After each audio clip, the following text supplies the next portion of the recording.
If you have a problem with keeping your mouth shut, if you have a problem with just being quiet, not to say anything, if you have a problem with your choice of word which tend to be harsh, strong, or rude, then this video is for you. So let's say I myself have a problem with that.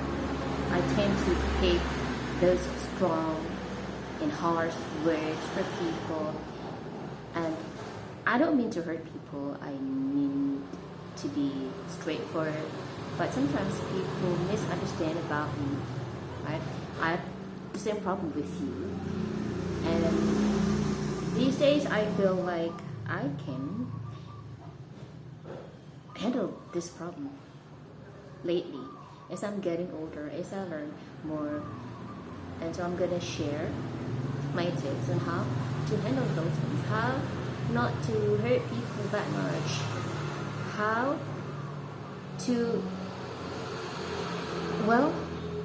just be quiet, how not to even just say anything, because when you even say one word, it's just gonna hurt people. So first of all, I don't have those many friends. No, my circle is very small, and probably God does this for a reason. God designs this for me for a reason, and the reason is because I tend to be rude. I tend to pick those harsh words. I tend to be straightforward. Some people cannot take it, and if I have that big circle, I might hurt more people.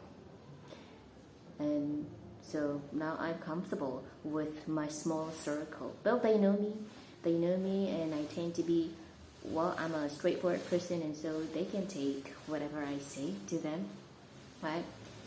And so my tips on how not to hurt people is to have a small circle, to have as little friends as you can, only one or two or three, once they understand you, once they can understand you, like totally, right? And that will work. Second of all, if you're in the middle of a conversation with your lots of friends, not just your circle, then try not to get involved in the conversation. You have to be busy with something else, your work or something. Do not say anything because of the problem. Just try to be busy with something important, more important than just being involved in a talk, in a conversation, in a chit chat. No.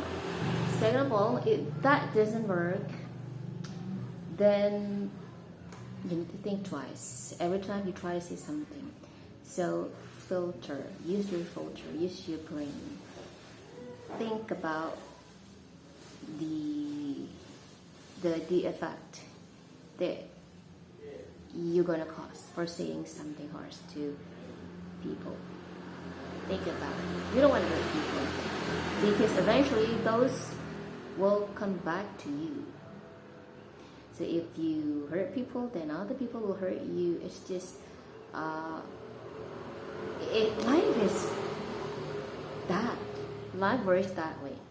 You do good things, the good thing will come back to you. You do bad things, the bad thing will come back to you. It just what it is. That's how life is, and that's how life works, right? It'll come back to you, or it'll come back to your kids. It'll come back to your grandkids. You don't want that to happen to your kids or your grandkids, especially. If it happens to them, you get what you deserve. Right? If you're about to throw a lousy joke that people are ugly, that people are ignorant, idiot, and things like that, think before you say that. Do you have a big mirror in your room? Use it. Look yourself in front of the mirror, right? If you think someone is ugly, then someone else might think you are also ugly. You're not better than anyone else. So think, look at the mirror. Are you sure you're like on the top list of the beautiful women in the world, the most handsome guy in the world? If you're not sure, then don't. Don't throw such lousy junk to people. Now, so to sum up, here are the 3 things that you need to do if you don't want to hurt people, if you have that tendency. First, pick a small circle. Second thing, before you are about to smash people down, you know what I mean? To attack people. 3, look at the mirror. Are you sure you're the most handsome guy in the world? Are you sure you're the most beautiful girl in the world? If you're not, don't